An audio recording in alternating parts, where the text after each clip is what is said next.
Good afternoon. Okay, today we are going to be reading a section of a series of works called the People's Bible. This is, I think, sort of a companion to the Bible to help you understand or help you navigate the Bible. Let's say navigate. And that's why I'm reading it, because my goal is to start reading live, just like I'm doing this video live, the entire Bible. Not in one go, of course. But before I start this enormous project, I want to be sure that each time I start a new book, for example, I haven't started Genesis yet, but I want to get a framework or some context before. I don't want to just read it. I want to have at least a little bit of understanding of what I'm getting into before I start. So I chose this volume of books. I think it's like 20 volumes. It's very big. It's sort of a companion to the Bible called the People's Bible. And the first volume deals with Genesis. And I've already read several sections. There are videos that you can see on my channel. But this is actually the first section which really deals with the Bible, I think, because the title of this section is called Genesis. So hopefully it will start to talk about or explain things or information that we might encounter in that book. The previous sections seem to be justifications or general explanations about things. So maybe now they're finally getting to the part where it talks about specific things in Genesis. Hopefully. I don't know. I guess we'll see. And now I'm doing this live on purpose because if you want to join me, I'd be happy if you joined me.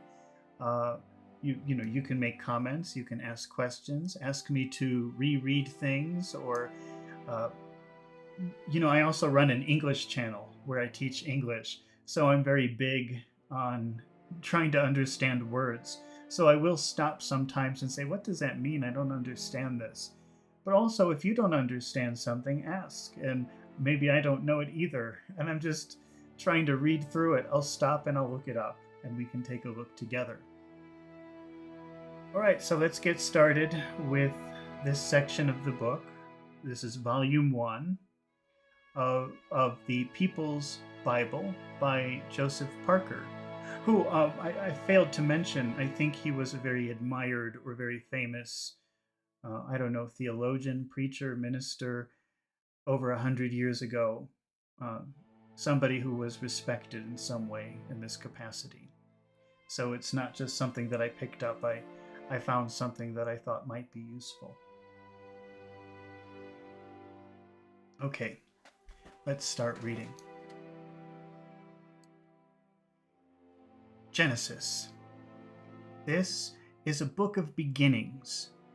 Do not force the mind to mediate opinions upon it. Let it tell out every bar of its new music until the soul, startled by the unfamiliar tones, has become acquainted with the far-off melody and been brought to love its repetition in the hope that repetition may itself become a kind of interpretation. The mind ought not to rush with heedlessness or violence upon a book like Genesis, if only for the reason that it is Genesis and not Finis.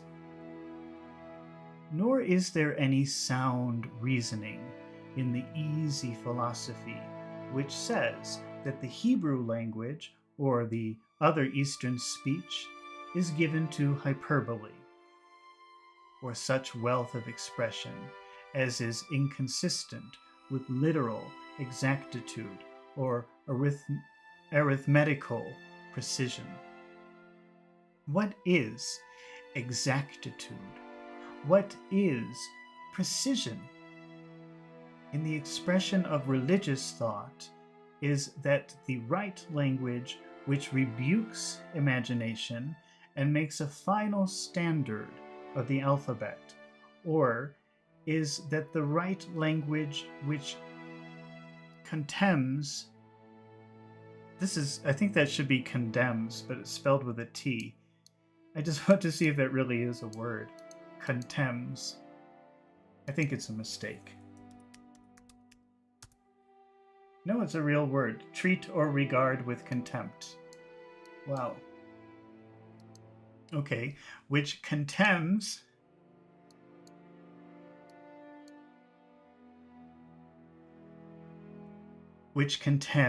its own inability to overtake the sacred meaning, and seeks by what is called exaggeration to express what is inexpressible. The Hebrew language is as certainly a divine creation as is the mouth of man. Who hath made man's mouth?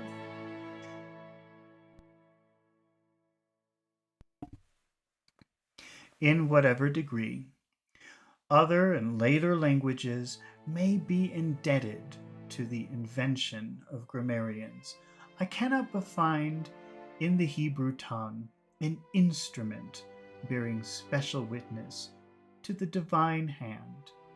Its very amplitude is part of the fullness of all other things. It is a speech bearing seed after its own kind, a language from which all other language has been deduced without impoverishing the original abundance. We must not, therefore, evade many a difficulty under the easy plea that Oriental languages are pictorial, redundant, imaginative, or hyperbolical. God himself is to our poor thought the great hyperbole. The universe must be an infinite exaggeration to any single part of its own entirety. The truly religious reason and emotion carries us up to a region where exaggeration is impossible, where passion is temperance, where madness is composure, where every word in human speech must be crushed into one syllable with which to begin the utterance of the unutterable. If we degrade ourselves into merely literal critics, we disqualify ourselves to judge religious truth. Yet, this is what men have done of set purpose, and with some show of mental vanity, actually boasting that in the suppression of feeling they would begin the study of God. So this is a little bit complicated the way he's writing it, but I think what he's saying is don't try to be too literal. Don't take things too literally. If you just try to do everything too literally, that's not going to work out well for you.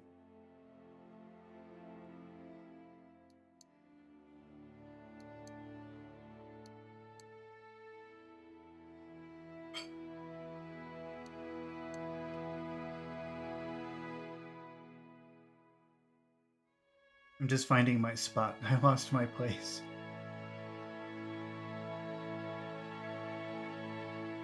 Hence we have seen a huge literary apparatus in place of the shadow of an altar clothed with radiant clouds, and 1,000 critics in place of innumerable company of worshippers. In religious study, there is but one thing better than speech, and that is silence. If we have speech, it must be great speech. Words must come like strong rivers, to deep, too deep to be noisy, and not like shallow brooks that fret the air with petulant self-consciousness. It is so the divine Hebrew speech flows through the church. The river of God is full of water, a most plentiful stream, worthy of the fountain whence it flows, worthy of the throne, whither it returns. So that's the introduction, and then we have Genesis 1 through 25. Genesis 1 through 25. Oh, well, it actually looks just like it's going to be Genesis without any commentary. Okay, well, let's read it. In the beginning, and then in parentheses, it says, of all things, God created the heaven. The Hebrew word for heaven is always plural. And the earth. And the earth was without form. There are all these parenthetical words. I think these are his comments. So in the beginning, and then his comment is of all things. And then God created the heaven. And then in parentheses, it says the Hebrew word for heaven is always plural. And then, and the earth. And the earth was without form. And then in parentheses it says desolate and void. And darkness was upon the face of the deep. And the Spirit of God moved. And then in parentheses it says brooded rather than fluttered or hovered. Well, let's define that word brooded. That doesn't sound like a very positive word.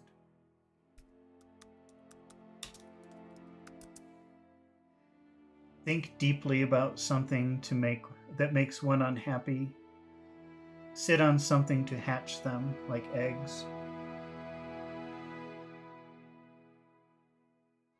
More definitions.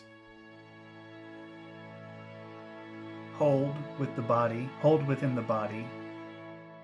Because it says of a fish or a frog or invertebrate, hold developing eggs within the body. It comes from Old English brood, breed. Okay, I'm not really sure what he means by brooded here. But let's reread it. And the Spirit of God moved. Then in parentheses, these are, I guess, Parker's words, brooded rather than fluttered or hovered upon the face of the waters. And God said, and then in parentheses it says, commanded, let there be light. And there was light. And God saw the light, that it was good. And God divided the light from the darkness. And God called the light day, and the darkness he called night. And the evening and the morning were the first day. And then in parentheses it says period of time. And God said, let there be a firmament. But in parentheses it says expanse or expansion in the midst of the water, and let it divide the waters from the waters. And God made the firmament and divided the waters which were under the firmament from the waters which were above the firmament, and it was so. And God called the firmament heaven. And the evening and the morning were the second day. And God said, let the waters under the heaven be gathered together unto one place, and let dry land appear. And it was so. And God called the dry land earth, and the gathering together of the waters called he seas. And God saw that it was good. And God said, let the earth bring forth grass, the herb yielding seed, and the fruit tree yielding fruit after his kind, whose seed is in itself upon the earth. and it was so. And the earth brought forth grass, the first calling forth of life upon the earth. Oh, sorry, that's in parentheses. The first calling forth of life upon the earth was bringing forth grass. And herb yielding seed after his kind, and the tree yielding fruit, whose seed was in itself after his kind. And God saw that it was good. And the evening and the morning were the third day. And God said, "Let there be lights." And then in parentheses it says luminaries or light bearers in the firmament of the heaven to divide the day from the night. And let them be for signs and for reasons and for days and years. And let them be for lights in the firmament of the heaven to give light upon the earth. And it was so. And God made, the word is made, not created. This is in parentheses. The word is made, not created, pointing to different methods of construction. Two great lights, the greater light to rule the day, and the lesser light to rule the night. He made the stars also. And God set them in the firmament of heaven to give light upon the earth, and to rule over the day and the night, and to divide the light from the darkness. And God saw that it was good. And the evening and the morning were the fourth day. And God said, "Let the waters bring forth abundantly the moving creature that hath life, and fowl that may fly above the earth in the open firmament." And then in parentheses it says, "the concave vault of heaven."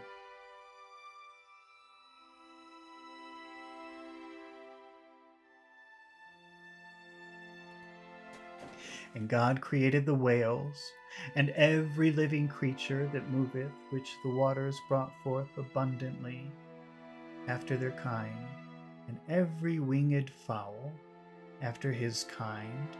And God saw that it was good. And God blessed them, saying, "Be fruitful and multiply, and fill the waters in the seas, and let the fowl multiply in the earth." And God said, "Let the earth bring forth the living creature after his kind, cattle," in parentheses it says grass eating, "and creeping things, worms, insects, and reptiles, and beasts, carnivorous, of the earth after his kind." And it was so. And God made the beasts of the earth after his kind, and cattle after their kind, and everything that creepeth upon the earth after his kind. And God saw that it was good. Okay, well, here comes another section which is titled "The Unbeginning Beginning." Was ever the mind so staggered and so humiliated as by the first chapter of Genesis? The mind is plunged into infinite depths, driven up into infinite heights, and forced with irresistible violence across infinite breadths, and then is asked by mechanical critics what it thinks of it all. Why, of course, it cannot think. It is in the whirl of an infinite amazement. It is humbled, abashed, stupefied utterly. The action never pauses for a moment. How busy are the days and how active the night in star lighting, and the waters is a great stir of life. The woods are burning with color. The earth is alive with things that creep. The air vibrates with the clap of wings. And then we are called upon to say what we think of it all. Why? What do we know about it? We have only seen it upon paper, upon a scroll. What twists and crinkles under the burden it has to carry,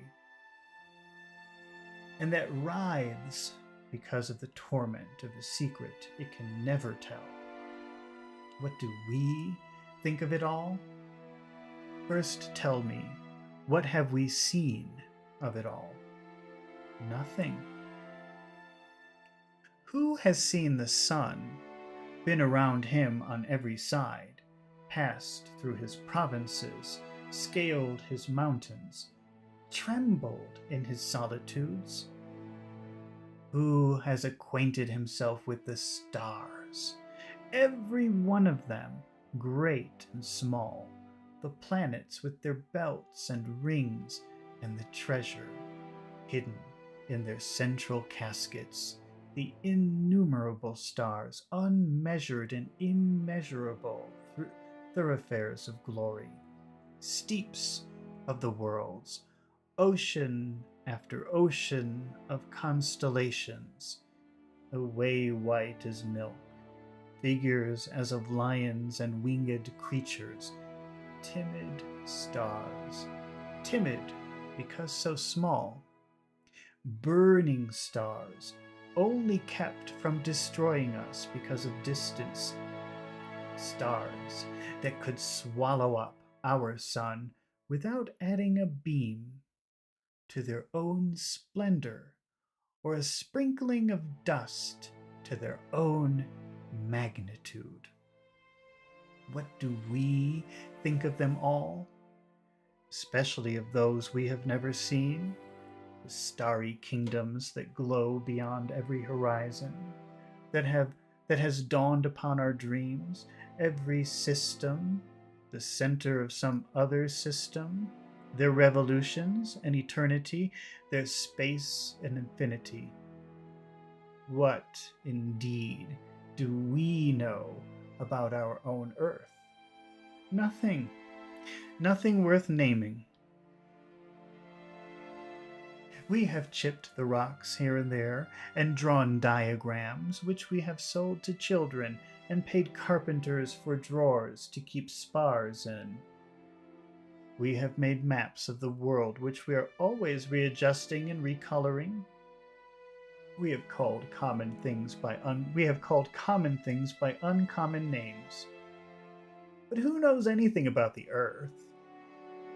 Who has walked over all the ocean beds and acquainted himself with the mystery of the sea?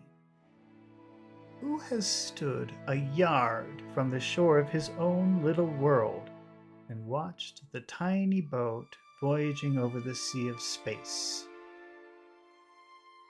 Who has seen both hemispheres at once? Who has been in both hemispheres on the same day? Who can make the wind blow from the east or west? What is the wind? I, poor idiot philosopher, hot with carrying huge burdens of polysyllables. Tell me, what is the wind? And thy answer shall be the root of another question. Our wisdom is like a tree, growing only questions, a hard fruit, hard to reach, hard to use.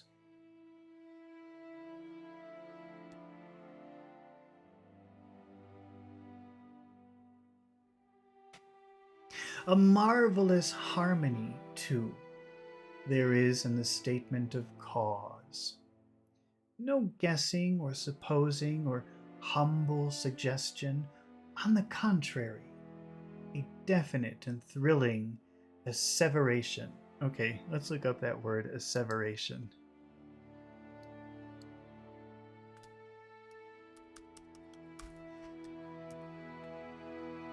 solemn or emphatic declaration or statement of something.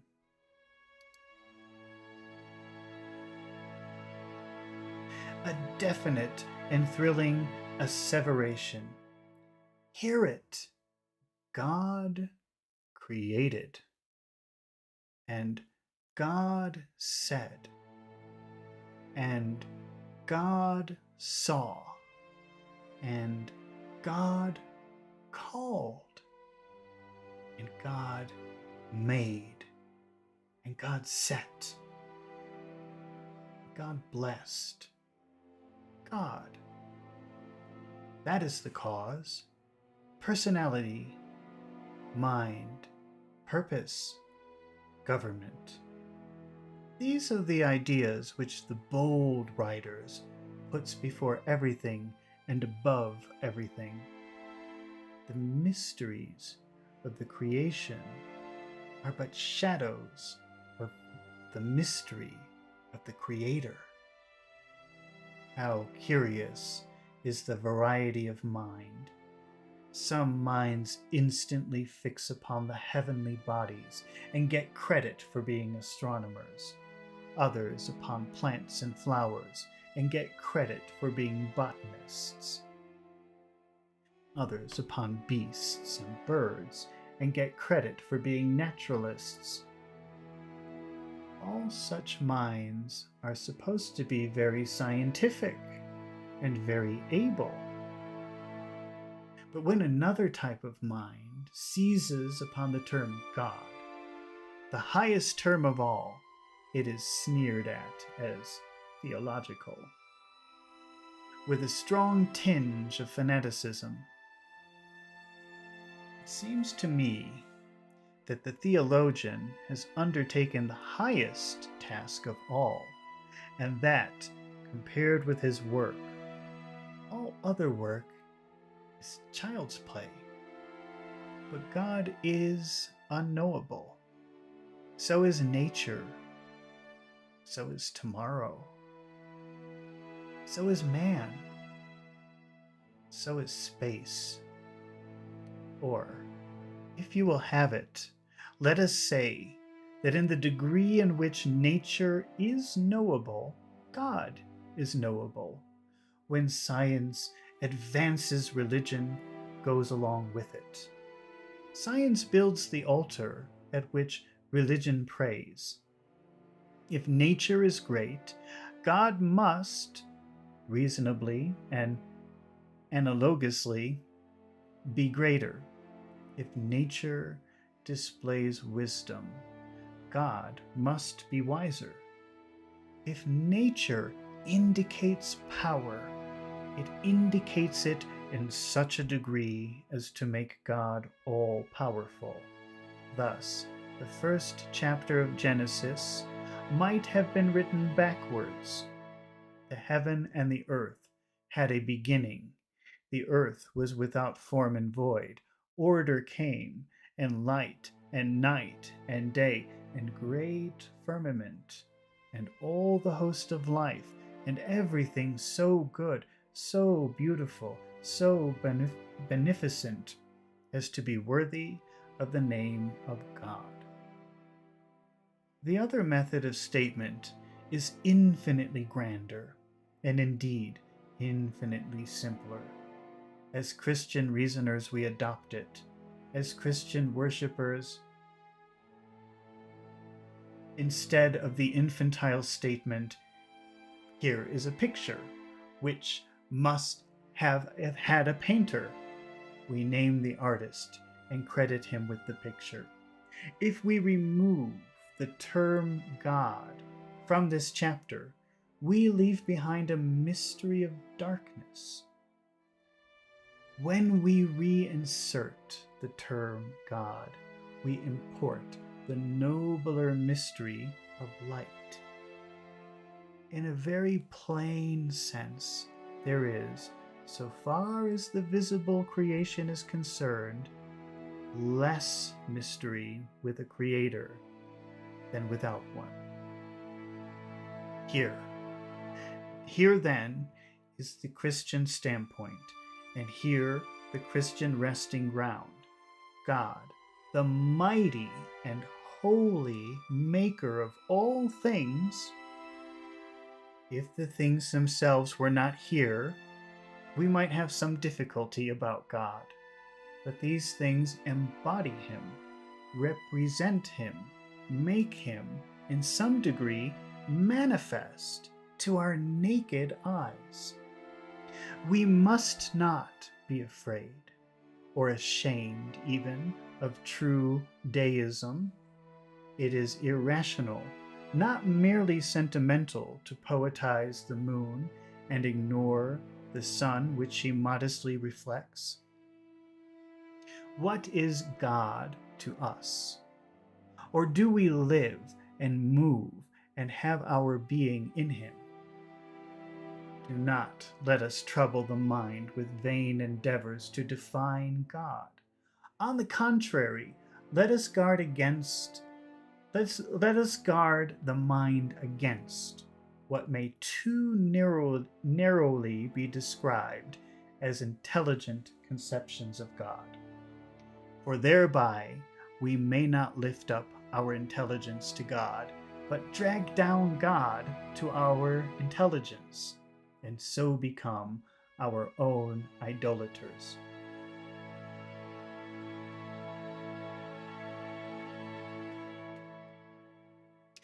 To think that it is in our power to think of God is to come under the influence of what may, without infinite watchfulness of the heart, become the most insidious temptation that can assail the human mind.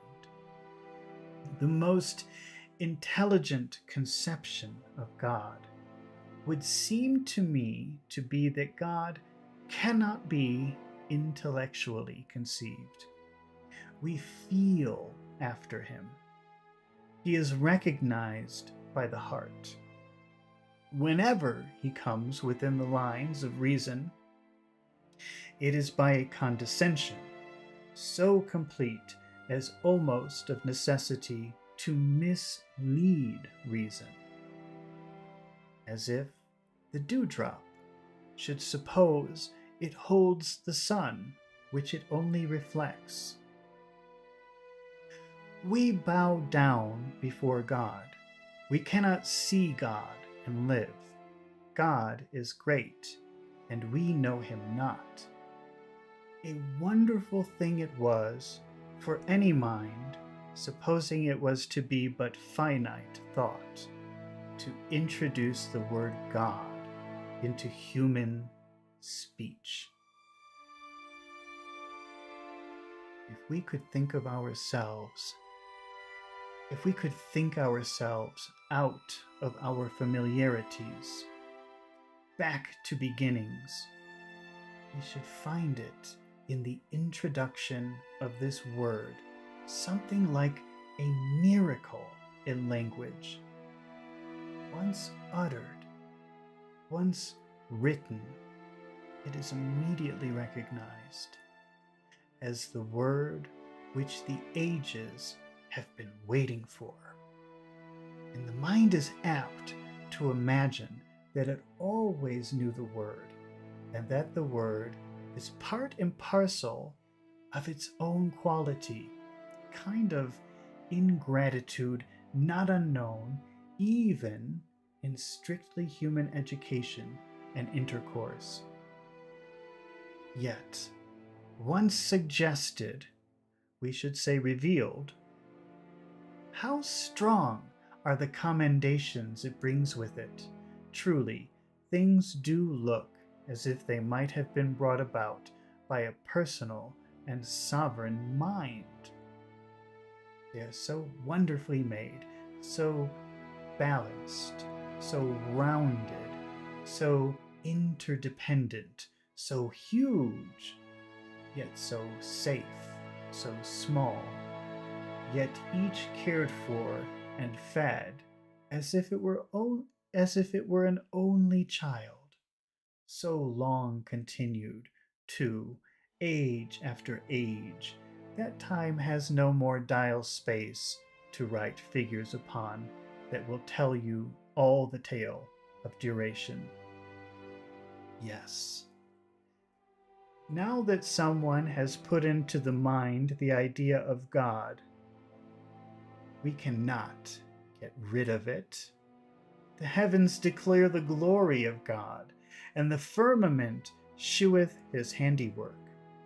Day unto day uttereth speech, and night unto night showeth knowledge. Reason is not humbled by this confession, but emboldened and ennobled by it. Reason itself says it must be so.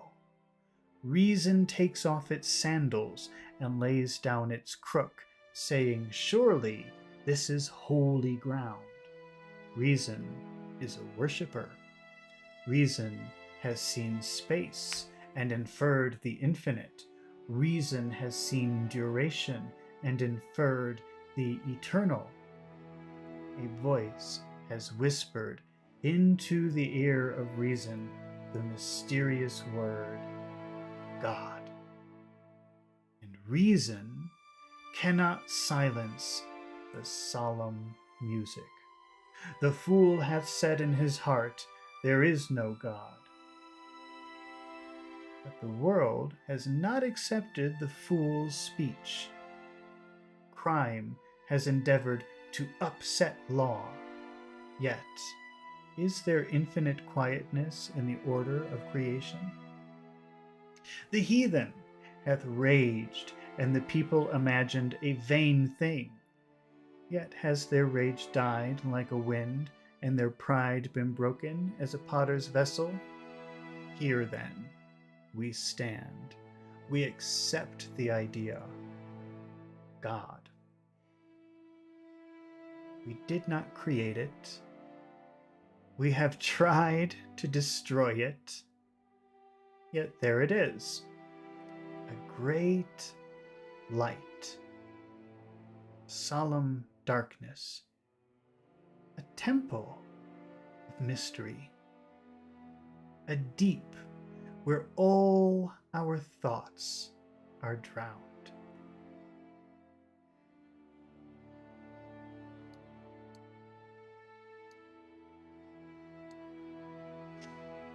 The practical effect of this faith has been most remarkable and confirmatory. A mysterious and gracious process of identification has completed itself in the purest and loftiest affections of the heart. So I should now have to give up a God that has involved himself in my thinking, not only with all the time and space, not only with life and destiny, as they project themselves on horizons far away, but with this day's duty, with all immediate obligation, sacrifice, service, and character. God is now a symbol of an imaginary kind, whose action in my thinking I can suspend without loss of light and force. He has become, count for it as you may, the ruling power of my life, the moral center of my conduct, the thought which penetrates, inspires, and sanctifies me. The ease or difficulty with which a man can surrender God depends, if I may say so, upon the use to which he has become accustomed to put the mysterious term. If God has been but a nebulous and speechless dream, a veneration without a corresponding morality, the act of surrender will be as indefinite as itself. But in our case, as Christian believers and Christian teachers, God is in every part of our life. He has manifested himself to us. He has taken up his abode with us.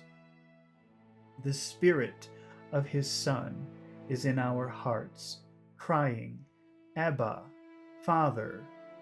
He searches us and tries us. He acts directly and judiciously upon every motive. He guides us with his eye. He besets us behind and before, and lays his hand upon us. To him our hearts aspire in instinctive as well as in reasoned prayer, the spontaneous outstretching of our hands is towards his holy temple, if haply we may touch his strength and feel secure because he is almighty. When we do wrong, our eyes are darkened as with a cloud, and when we do well, our hearts feel upon them the light of a smile. That is our case now. In such circumstances, surrender would be destruction. We have, if I may so put it, gone too far in our use of God to turn away from him and yet retain our identity intact. We live and move and have our being in God. We have passed the merely argumentative stage. God dwelleth in us, and his love is perfected in us. Our fellowship is with the Father and with his Son, Jesus Christ. Whilst God was an incipient thought, a possible superstition of the mind, we might have crushed the embryo. We have heard a voice and opened the door, and God has come in and has supped with us, and we with him. We are now, so to speak, involved in God, complicated with him, partakers of the divine nature, partakers of his holiness. Of him are we in Christ Jesus, who of God is made unto us wisdom and righteousness and sanctification and redemption. Though our minds cannot grasp his infinity, our hearts can feel his love. Though our imagination search his understanding, our conscience can respond to his righteousness. Though we cannot explain, we can pray.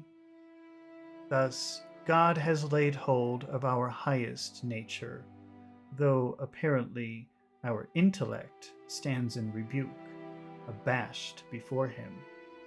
There are, therefore, moral considerations in any proposed surrender, as well as considerations of a merely intellectual kind.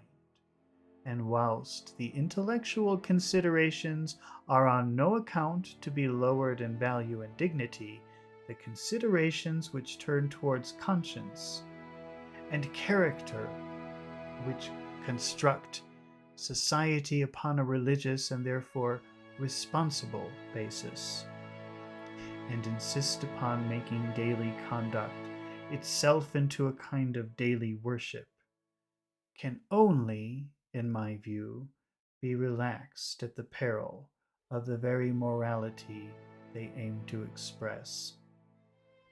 I rest in what I believe to be the Christian conception of God.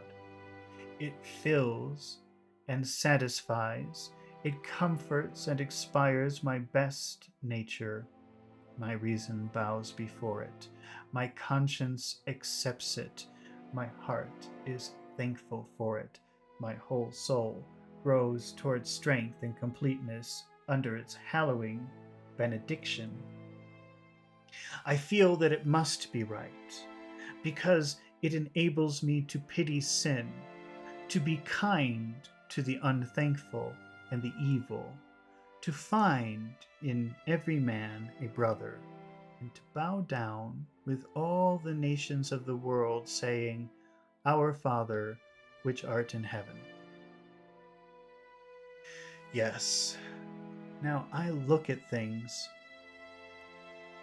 They might have been made by God.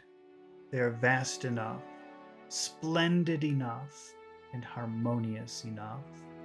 I do not particularly mind they did not come out of germs, molecules, and plasms which naked eyes cannot see. Very likely. They are the more wonderful for that. I never supposed that God drove up the worlds into their places like infinite loads drawn by infinite horses.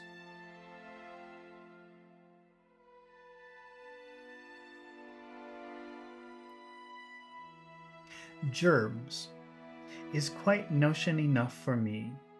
The kingdom of heaven itself is like unto a grain of mustard seed, and that kingdom is infinitely larger than all the constellations put together. As I look upon that kingdom, the constellations fade into pale sparks as if by conscious contrast. Once, creation looked big, quite an enormous and awful bulk. But now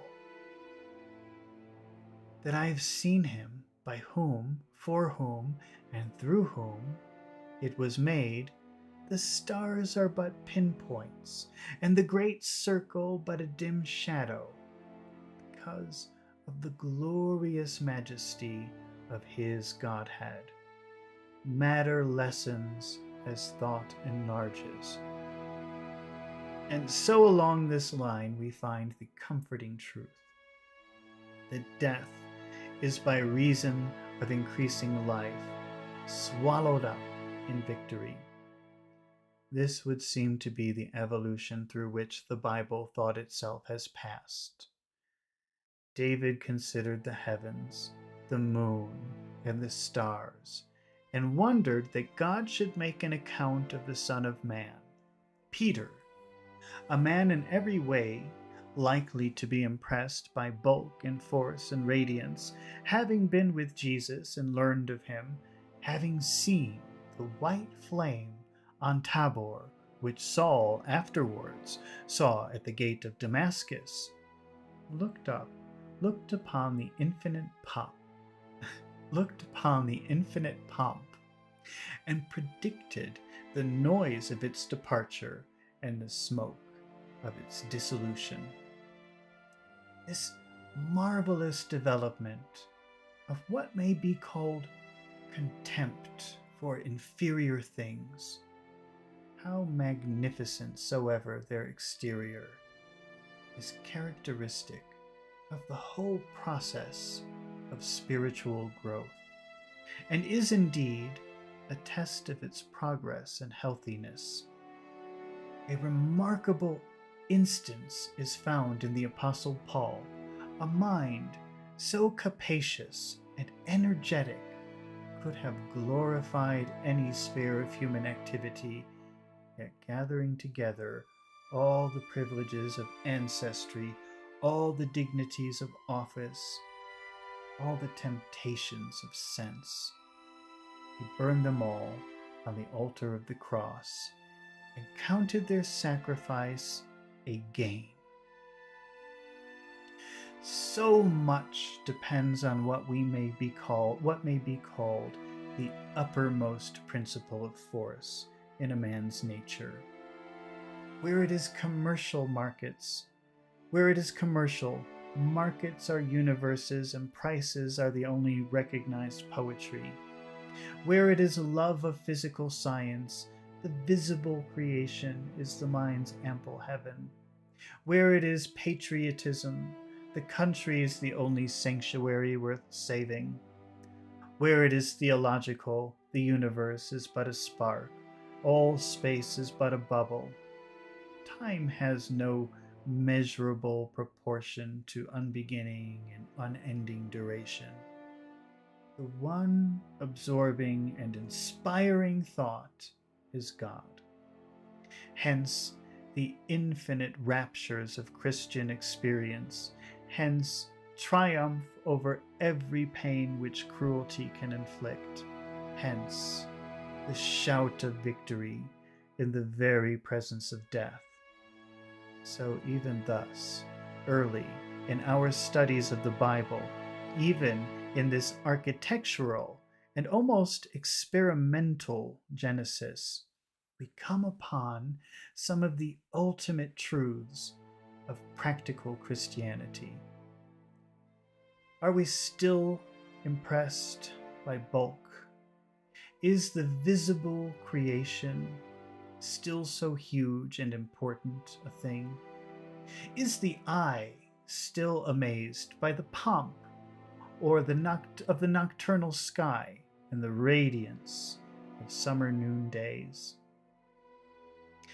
Or have we passed the era of childish wonder and arithmetical computation and entered into the temple of worship and seen the Maker whose presence annihilates all things made? The creation is for children. The sanctuary is for men. Matter is for the senses. Thought is for the soul. This is the sign of growth. By this, we know just where we are on the divine scale. If we are still only gaping at size and light, we are but in a rudimentary state. We should have passed beyond this long ago, and should now be in a region that has no boundaries, in a kingdom without sun or moon, without night, without sea, without temple, where precious stones are thrust into the foundations, and gold is trodden upon as the pavement, and the one glory is the throne of God and of the Lamb. If we have not passed into this new Jerusalem, we have beer, idling away our time in laborious frivolity, heaping up the wind and gathering the water into sieves. Okay, then it says Genesis 1:26 through 31. And God said, "Let us make man in our image." And then in parentheses it says, "Deliberation enhances dignity. After our likeness, and let them have dominion over the fish of the sea, and over the fowl of the air, and over the cattle, and over all the earth, and over every creeping thing that creepeth upon the earth." So God created the Adam. So God created man. And then in parentheses it says the Adam. In his own image, in the image of God, created he him. Male and female created he them. And God blessed them. And then in parentheses it says, wished them well, a home word, the beginning of home. And God said unto them, be fruitful and multiply and replenish. And then in parentheses it says, utilize it. The earth, one, and then in parentheses, one sphere at a time. And subdue it, and have dominion over the fish of the sea, and over the fowl of the air, and over every living thing that moveth upon the earth. And God said, and then in parentheses it says, the granting of a divine charter. Behold, I have given you every herb-bearing seed which is upon the face of all the earth, and every tree in the which is the fruit of a tree yielding seed, to you it shall be for meat. And to every beast of the earth, and to every fowl of the air, and to everything that creepeth upon the earth, wherein there is life, I have given every green herb for meat. And it was so. And God saw everything that he had made, and behold, it was very good. Parentheses, lo, very good. And the evening and the morning were the sixth day. All right. Well, so I think we have to stop here for today. So that was the beginning of the introduction of Genesis. And next time we will start by reading the next section, which is called The Making of Man. Well, thank you for watching, and I hope you join me next time when we continue reading the People's Bible. Goodbye.